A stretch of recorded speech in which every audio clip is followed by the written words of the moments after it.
ഏതെങ്കിലും ഒരു വിധത്തിൽ അല്ലെങ്കിൽ മറ്റൊരു വിധത്തിൽ ജോലിയുടെ സാഹചര്യം കൊണ്ട് ഒരു സ്ഥലത്ത് നിന്ന് മറ്റൊരു സ്ഥലത്തേക്ക് പറിച്ചു മാറ്റപ്പെട്ട ഒരാൾ പിന്നീട് ആ നാടിനെക്കുറിച്ച് അയാൾക്കൊരിക്കലും ആ നാട് നഷ്ടപ്പെടുത്താൻ പറ്റില്ല. ഞാൻ ഈ പറഞ്ഞു വന്നത് എൻ്റെ ഒരു 23-ാമത്തെ വയസ്സിൽ ഞാൻ ഈ പാലക്കാട് ഈ പോലീസിലാണ് ആദ്യം ജോലി കിട്ടുന്നത്.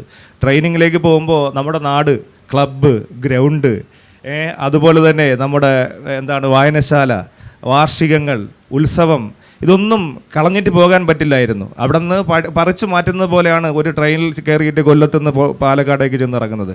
ആ നാട്ടിലെ ഒരു ക്ഷേത്രത്തിന് ഉത്സവം നടക്കുമ്പോൾ പോലീസ് ക്യാമ്പിലേക്ക് ഒരു ടെലഗ്രാം വരെയാണ്. മദർ സീരിയസ് ഒന്നും ആയിട്ടല്ല, ഉത്സവത്തിൽ പങ്കെടുക്കാൻ വേണ്ടിയിട്ട് ടെലഗ്രാം അടിച്ച് വരുന്നതാണ്. അത്രത്തോളം അറ്റാച്ച് ചെയ്ത് കിടന്നൊരു സ്ഥലമാണ് അത്. ഇപ്പോഴാ അമ്പലത്തിൻ്റെയും അല്ലെങ്കിൽ അവിടുത്തെ മറ്റ് പരിസരങ്ങളിലേക്കും പള്ളിയിലേക്ക് അടുത്ത് നിന്ന് ഒരു 10 മിനിറ്റിൽ കൂടുതൽ നമ്മൾ നിൽക്കുകയാണെങ്കിൽ എന്തിനിവിടെ നിൽക്കുന്നു എന്ന് ചോദിക്കുന്ന രീതിയിലേക്ക് ആ നാടൊക്കെ മാറിപ്പോയി. 10-20 വർഷത്തിന് മുമ്പ് ഉണ്ടായിട്ടുള്ള സംഭവമാണ്. അപ്പോൾ ആ സമയത്ത് ട്രെയിനിങ്ങിൻ്റെ സമയത്ത് പാലക്കാട് കൊടിയ ചൂടിൻ്റെ ആ ട്രെയിനിങ്ങിൻ്റെ ആ സമയത്ത് തന്നെ ഓപ്പോസിറ്റ് ആക്റ്റീവ് മെന്നിൻ്റെ ബാരക്സിനകത്ത് നിന്നിട്ട് പഴയ പാട്ടുകൾ, ഒരു തലം മാത്രം വിടർന്നൊരു ചെമ്പനീർ മുകളവും അരികിൽ നീ ഉണ്ടായിരുന്നെങ്കിലും, പിന്നെ അതുപോലെ തന്നെ ഇരുളിൻ മഹാനിദ്രയിൽ നിന്നൊക്കെയുള്ള പാട്ട് രാത്രി 12 മണിക്ക് കേൾക്കുമ്പോൾ ഈ ബാരക്സിൻ്റെ നിന്ന് പുറത്തേക്ക് വന്നിട്ട് എങ്ങനെയെങ്കിലും ഇവിടെ നിന്ന് ഓടി രക്ഷപ്പെടാൻ കഴിഞ്ഞെങ്കിൽ, നാട്ടിലേക്കൊന്ന് ചെല്ലാൻ കഴിഞ്ഞെങ്കിൽ എന്ന് ആവേശത്തോടെ നാടിനെക്കുറിച്ച് ഓർമ്മിച്ചിട്ടുള്ള ഒരു കാലമുണ്ട്. ഇപ്പോഴും ആ ആവേശമുണ്ട്. പിന്നീട് ജോലി കിട്ടി ഈ നഗരത്തിനകത്തേക്ക് വരുന്നു, ഇവിടെ താമസമാകുന്നു, വീക്കെൻഡിലേക്ക് നാട്ടിലേക്ക് പോകുന്നു. നാട്ടിലേക്ക് പോകുമ്പോഴുള്ള പ്രശ്നം എന്താണ്? നാട്ടിലുള്ള ആൾക്കാർക്കെല്ലാം നമ്മളറിയാം, പക്ഷേ അവിടെ എല്ലാം ചിന്ത 2 ദിവസത്തിനകം അവർ മടങ്ങിപ്പോകും എന്നുള്ളതാണ്. തിരിച്ചു പോകാൻ വേണ്ടി നാട്ടിലേക്ക് ചെന്ന ഒരാളാണ്.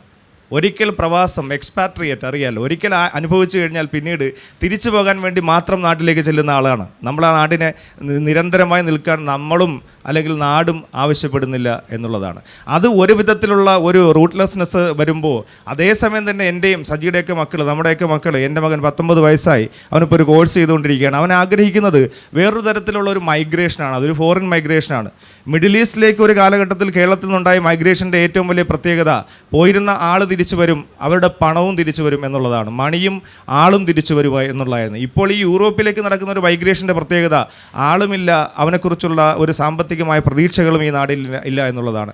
അപ്പോൾ ശരിക്കും നമ്മളൊക്കെ അനുഭവിച്ചു നിൽക്കുന്ന ഒരു ത്രിശങ്കുണ്ട്. ഒരേ സമയം തന്നെ നമ്മുടെ നാട് നമ്മുടെ കയ്യിൽ നിന്ന് ഏതാണ്ട് പോയി കഴിഞ്ഞു, തലമുറകൾ പോകുന്നു എന്നുള്ളതാണ്. ഇടശ്ശേരിയുടെ ഭൂതപ്പാട്ടിൽ ഈ ഭൂതത്തിനോട് അമ്മ പറയുന്നത് എൻ്റെ കുഞ്ഞിനെ തിരിച്ചുതാ എന്ന് പറയുന്നത് പോലെ, നമ്മളിപ്പോൾ ഇവർക്ക് ജീവിക്കാൻ സ്കോപ്പില്ലാത്ത ഈ നാട്ടിനകത്ത് നിന്നുകൊണ്ട് നമ്മൾ ആരോടൊക്കെ പറയുന്നുണ്ട്, നമ്മളെ തലമുറകളെ തിരിച്ചു തരൂ, തലമുറകൾ തട്ടിയെടുക്കരുത് എന്ന് പറയുന്ന ഒരു കാലമാണ്. കാരണം ഇവർക്ക് ഇവിടെ ജീവിക്കാൻ അനുകൂലമായിട്ടുള്ള സാഹചര്യങ്ങൾ ഇല്ല എന്ന് അവർ വിശ്വസിക്കുകയാണ്. അവർ വിശ്വസിപ്പിക്കാനെങ്കിലും നമ്മുടെ ആളുകൾക്ക് കഴിയുന്നില്ല എന്നുള്ള സമയത്ത് ആ ഭൂതപ്പാട്ടിൽ ഭൂതത്തിനോട് അമ്മ പറഞ്ഞതാണ് ഇപ്പോൾ നമ്മൾ പറയുന്നത്, ഞങ്ങളുടെ മക്കളെ തട്ടിക്കൊണ്ടു പോകരുത്, മക്കളെ തിരിച്ചതാ എന്ന് പറയുന്ന.